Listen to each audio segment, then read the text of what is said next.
കാണൂ പരസ്യരഹിതമായ ഏറ്റവും പുതിയ എപ്പിസോഡുകൾ.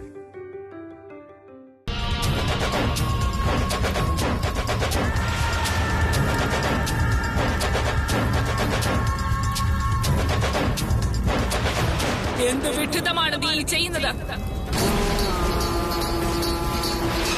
ഒരു തവണ പറഞ്ഞാൽ നിനക്ക് മനസ്സിലാവില്ലേ? നിർത്ത്.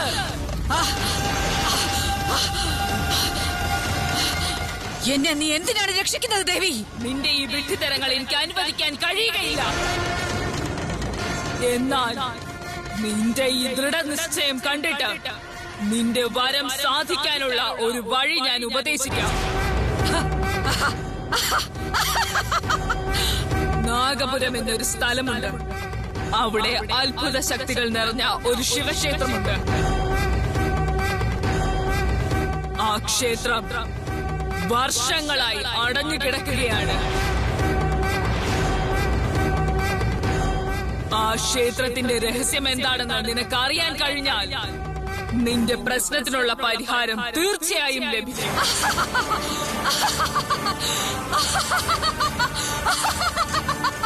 ആ ക്ഷേത്രത്തിലേക്ക് പ്രവേശിക്കുന്നത് അത്ര എളുപ്പമുള്ള കാര്യമല്ല.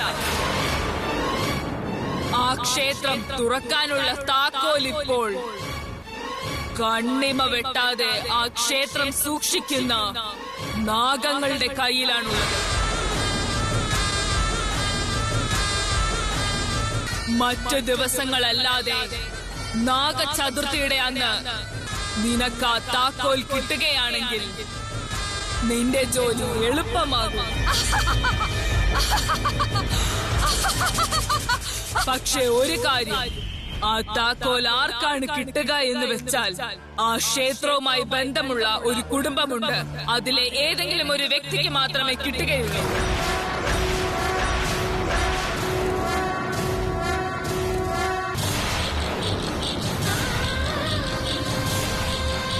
എന്നാൽ ഇത്രയും കാലമായി എത്രയോ പേർ ആ അമ്പലത്തിൽ പ്രവേശിച്ച് രഹസ്യങ്ങൾ കണ്ടെത്താൻ ശ്രമിച്ചിട്ടുണ്ട്. എന്നാൽ അവരാരും ഇന്ന് ജീവനോടെയില്ല. അതെപ്പോഴും ഓർമ്മയിലിരിക്കട്ടെ. നിന്റെ ആഗ്രഹം സാധിക്കുന്നത് വരെ മറ്റൊരാളുടെ യുവത്വം നിനക്ക് ആവാഹിക്കാൻ കഴിയും.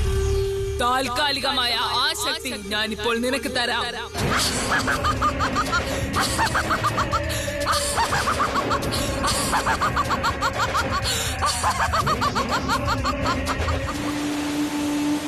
ഭവാനിയുടെ ദോഷങ്ങളൊക്കെ തീർന്നു കഴിഞ്ഞാൽ ഏതെങ്കിലും ഒരു പയ്യനെ കൊണ്ട് അവളെ കെട്ടിക്കും.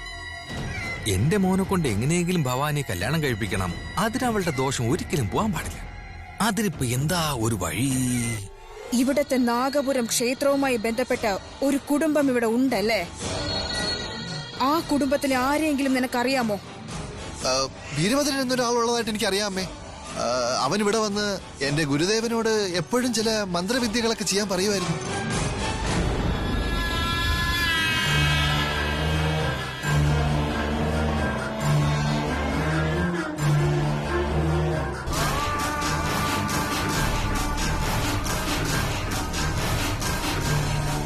വീരഭദ്ര,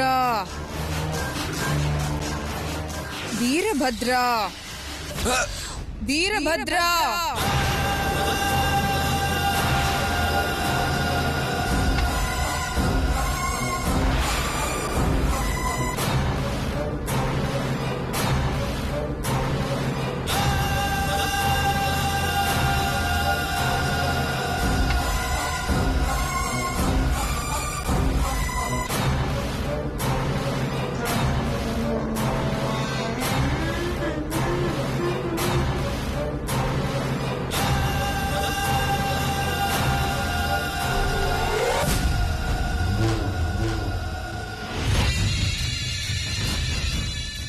ഇവിടെ വരൂ വീരഭദ്ര.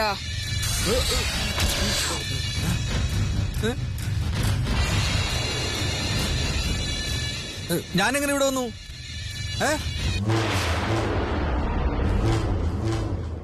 ഗുരുവര്യന്റെ ശിഷ്യ, ഞാനിപ്പോ എങ്ങനെ ഇവിടെ എത്തിയത്?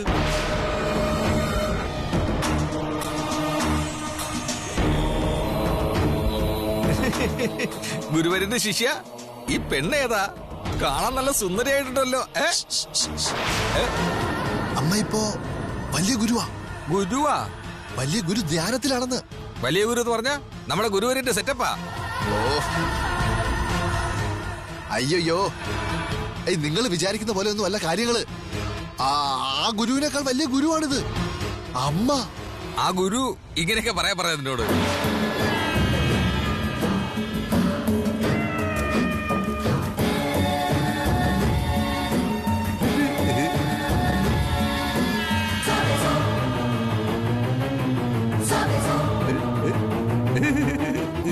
ശരിക്കും നിനക്ക് എന്നെ കുറിച്ച് അറിയാൻ അത്രയ്ക്ക് ആഗ്രഹമുണ്ടോ? നിന്നെ കുറിച്ച് ഇതിൽ കൂടുതൽ എന്തറിയായി? നീ കാണാനുണ്ടല്ലോ, വെളുത്ത അലുപ പോലുണ്ട്.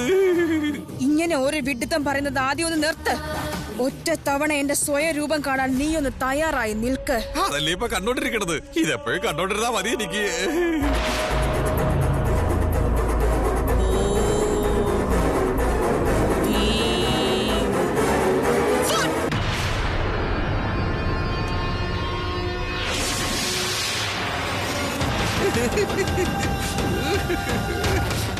എന്നെ ഒന്ന് തിരിഞ്ഞു നോക്കടാ.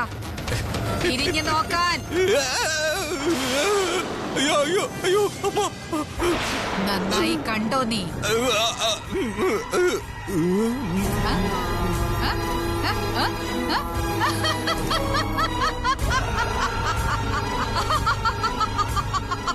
അയ്യോ അമ്മേ, ഈ രൂപത്തിൽ കാണാൻ വയ്യ അമ്മേ.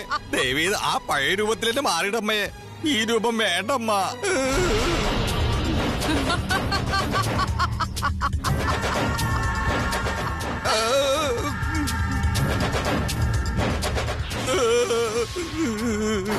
വേണ്ടമ്മ. എന്താ ഇത്രയും മതിയോ വീരഭദ്ര? എന്റെ പേര് നിങ്ങൾക്ക് എങ്ങനെ അറിയാം അമ്മ? നിന്റെ പേരും എനിക്ക് നന്നായിട്ട് അറിയാം. നീ ആരാണെന്നുള്ള കാര്യവും എനിക്ക് നന്നായിട്ട് അറിയാം. നിന്റെ മനസ്സിനകത്ത് എന്താണെന്ന് വരെയും എനിക്ക് നന്നായിട്ട് അറിയാം. ഇപ്പൊ നിനക്കുള്ള പ്രശ്നം എന്താണെന്നും എനിക്ക് നന്നായിട്ട് അറിയാം. നിന്റെ അളിയന്റെ മകളായ ഭവാനി ആ പരിഹാര പൂജയൊന്നും ചെയ്യാൻ പാടില്ല എന്നുള്ളതല്ലേ ഇപ്പൊ നിന്റെ പ്രശ്നം? എന്താ ശരിയല്ലേ? അതെ ശരിയാ ശരിയാ അമ്മേ.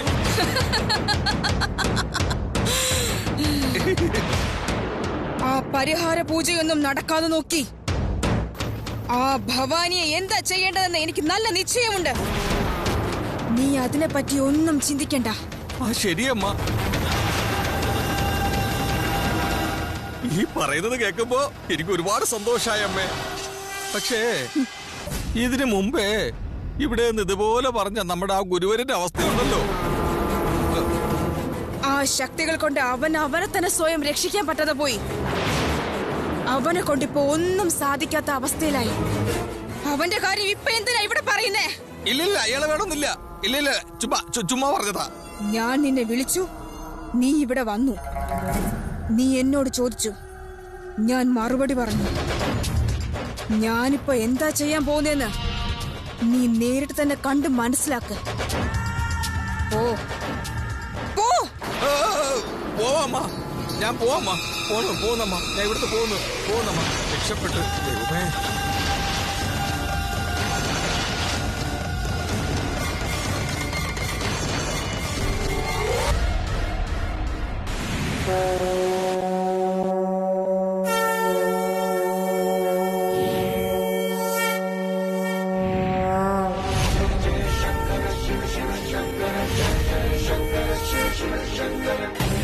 ഓം മഹാദേവ ശംഭോ ശങ്കര.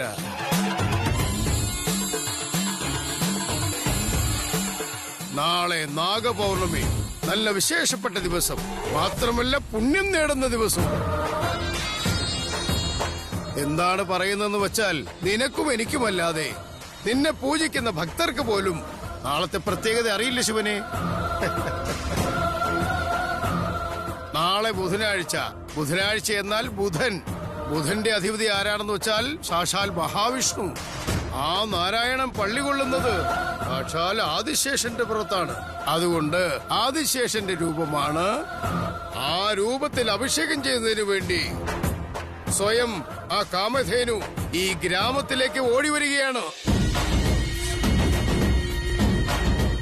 ആ പാലഭിഷേകം കാണുന്നതിന് വേണ്ടി നമ്മളെല്ലാം പുണ്യം ചെയ്തിരിക്കണം. ഈ കാര്യം എനിക്ക് മാത്രമേ അറിയൂ ശിവനെ. ഓം നമ ശിവായ, ഓം നമ ശിവായ, ശംഭോ ശങ്കര, ഹര ഹര മഹാദേവ, ശംഭോ ശങ്കര.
ആദിശേഷന്റെ രൂപമാണ്. ആ രൂപത്തിൽ അഭിഷേകം ചെയ്യുന്നതിനു വേണ്ടി സ്വയം ആ കാമധേനു ഈ ഗ്രാമത്തിലേക്ക് ഓടി വരികയാണ്.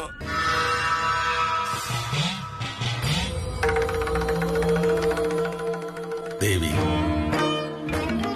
അവിടുത്തെ മൗനവും സംശയവും കാണുമ്പോ അവിടത്തേക്ക് എന്തോ സംഭവിച്ചതുപോലെ തോന്നുന്നു.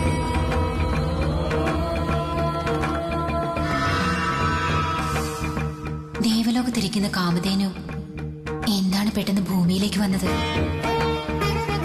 അതുമാത്രമല്ല, നാഗപൗർണമിക്ക് നാഗങ്ങൾക്ക് പാലഭിഷേകം ചെയ്യുന്നത് എന്തിനാണ്?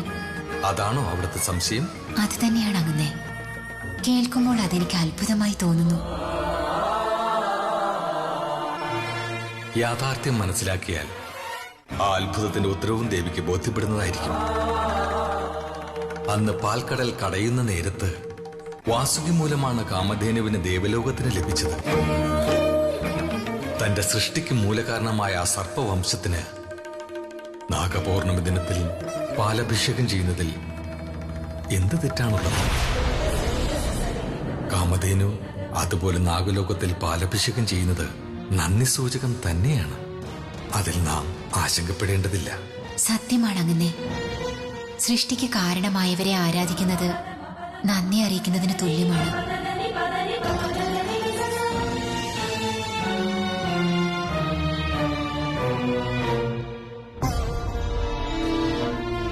നാഗിനി, നിന്നെ നാഗലോകത്ത് നിന്നും ബഹിഷ്കരിക്കുന്നു.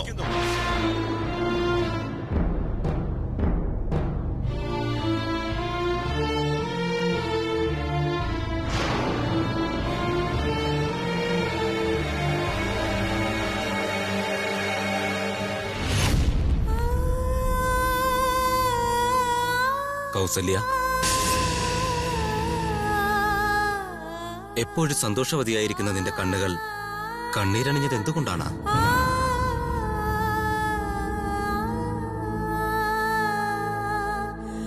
ഇന്ന് വിശേഷപ്പെട്ട നാഗപൗർണമിയാണ്. നാഗഗണത്തെ ഭക്തിയോടെ ആരാധിക്കുന്ന ദിനം, ഭക്തർ സവിശേഷതയോടെ കാണുന്ന നാൾ.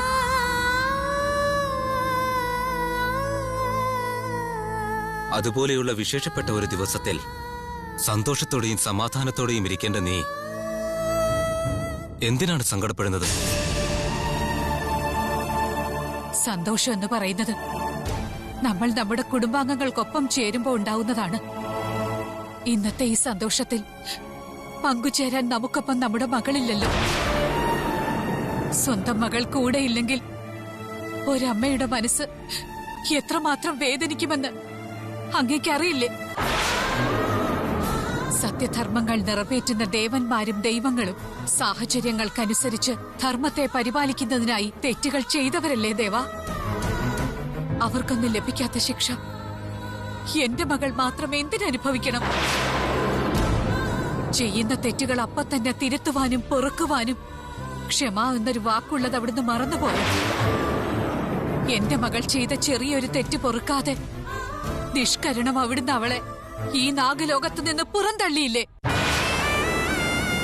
അവിടുന്ന് അവൾക്ക് നൽകിയ ഈ കടുത്ത ശിക്ഷ ആപത്ത് സമയത്ത് സ്വയരക്ഷയ്ക്കുതകാത്ത വിധം ശക്തിയെല്ലാം ക്ഷയിച്ച് ബലഹീനയായിപ്പോയി.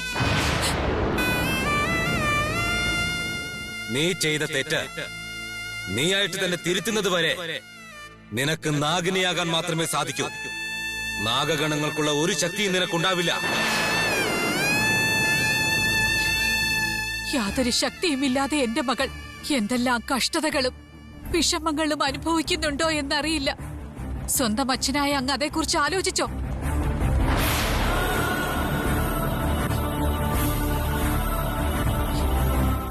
സാധാരണ മനുഷ്യരും പാവപ്പെട്ടവരും വരെ ഇങ്ങനെയുള്ള വിശേഷ ദിവസങ്ങളിൽ സ്വന്തം ബന്ധുക്കൾക്കും കുടുംബക്കാർക്കുമൊപ്പം ആഘോഷ തിമിർപ്പിലാവും. നാം ഈ നാഗലോകത്തെ പട്ടമഹിഷിയായിട്ടുകൂടി സ്വന്തം മകളെ ഈ ഒരു വിശേഷ ദിവസം പോലും കാണാൻ പറ്റാത്ത ഹതഭാഗിയായി. എന്റെ ദുരവസ്ഥയെക്കുറിച്ച് ഓർത്ത് സങ്കടപ്പെടാനല്ലാതെ എനിക്ക് എങ്ങനെ സന്തോഷമായിരിക്കാൻ കഴിയും?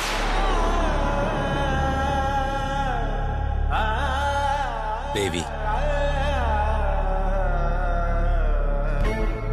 ഞാൻ നിനക്കൊരു ഭർത്താവ് മാത്രമായിട്ടിരുന്നാൽ നിന്റെ കണ്ണുകളിൽ നിന്ന് സന്തോഷമേ ഉണ്ടാകൂ.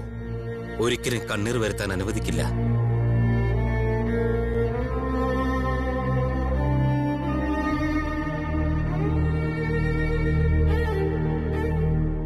എന്റെ മകൾക്ക് ഞാനൊരു അച്ഛൻ മാത്രമായിരുന്നാൽ അവളുടെ സന്തോഷത്തിന് വേണ്ടി എന്ത് ത്യാഗം വേണമെങ്കിലും ഞാൻ ചെയ്തേനെ. പക്ഷെ ഞാൻ ഭർത്താവോ പിതാവോ മാത്രമല്ല, കടമകൾ നിറവേറ്റി ധർമ്മത്തെ കാക്കുന്ന നാഗലോകത്തിന്റെ അധിപതിയാണ്. ഇതുപോലൊരു പദവിയിലിരിക്കുന്നയാൾ ധർമ്മത്തെ സംരക്ഷിച്ചേ മതിയാകൂ. ഈ ലോകത്ത് ധർമ്മത്തെ നിലനിർത്തണമെങ്കിൽ തെറ്റിന്റെ ഗൗരവം മനസ്സിലാക്കുക എന്നത് മാത്രമല്ല, തെറ്റ് ആര് ചെയ്താലും കഠിനമായ ശിക്ഷ നൽകാനുള്ള പക്വതയും ഉണ്ടായിരിക്കണം. നമ്മയെല്ലാം കാക്കുന്ന മഹേശ്വരൻ നാഗഗണങ്ങളെ വിശ്വസിച്ചേൽപ്പിച്ച നാഗലോകത്തിന്റെ അധിപതി സ്ഥാനം, ആ പദവിയിലിരിക്കുന്നവന്റെ വ്യക്തിത്വം, ഉത്തരവാദിത്തം, കർത്തവ്യം എന്നിവ സംരക്ഷിക്കണമെങ്കിൽ തെറ്റ് ചെയ്തത് ആരായാലും ശിക്ഷിച്ചേ മതിയാകൂ ദേവി. നമ്മൾ പൂജ ചെയ്യുന്ന ശിവക്ഷേത്രത്തിലെ രഹസ്യം മറ്റുള്ളവരെ അറിയാതെ സംരക്ഷിക്കേണ്ടത് എന്റെ കടമയാണ്. എന്റെ കടമ നിറവേറ്റുന്നതിന് വേണ്ടി ഞാൻ ഏറ്റെടുത്ത ഉത്തരവാദിത്തത്തെ ആര് എതിർക്കാനോ തകർക്കാനോ ശ്രമിച്ചാലും ശിക്ഷ ഉറപ്പാണ്. തെറ്റ് ചെയ്തവരെ ശിക്ഷിക്കാതിരുന്നാൽ രാജാവായ ഞാൻ തെറ്റ് ചെയ്ത പോലെയാണ്. അത് ഞാൻ ചെയ്യില്ല. ധർമ്മവും ന്യായവും നിലനിർത്തേണ്ടത് എന്റെ കർത്തവ്യമാണ്. അതെനിക്ക് മാറ്റാൻ കഴിയില്ല. എന്നോട് ക്ഷമിക്കൂ ദേവി.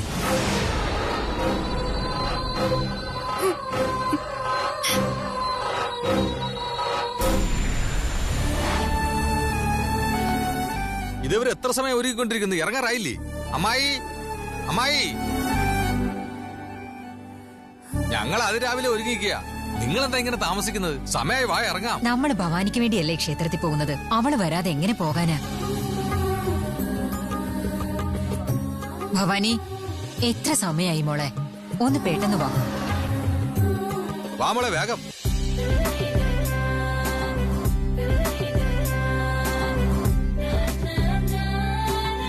വാ മോളെ. പോവാളിയ.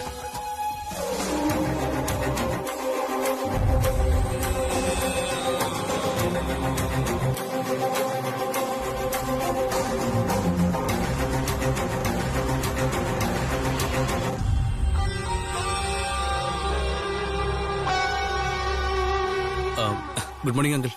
നമസ്കാരം.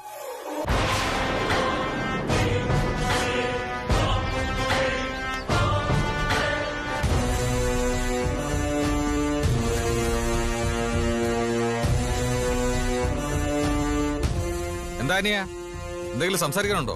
ഞങ്ങള് പ്രധാനപ്പെട്ട ഒരു കാര്യത്തിനുണ്ട്, പുറത്തേക്ക് പോവാ. നീ പോയിട്ട് വൈകുന്നേരം വാ. ആ നിങ്ങളുടെ കൂടെ വരാൻ വേണ്ടിയാ ഞാനിവിടെ നിൽക്കുന്നത്. ഞങ്ങളുടെ കൂടെ നീ എന്തിനാ വരുന്നേ? ഞാനാ അവനോട് വരാൻ പറഞ്ഞത്. നാഗപൗർണമിയല്ലേ, ക്ഷേത്രത്തിൽ വന്ന് പൂജ ചെയ്ത പുണ്യം ലഭിക്കും. ശരി വാ. ശരി പോവാ.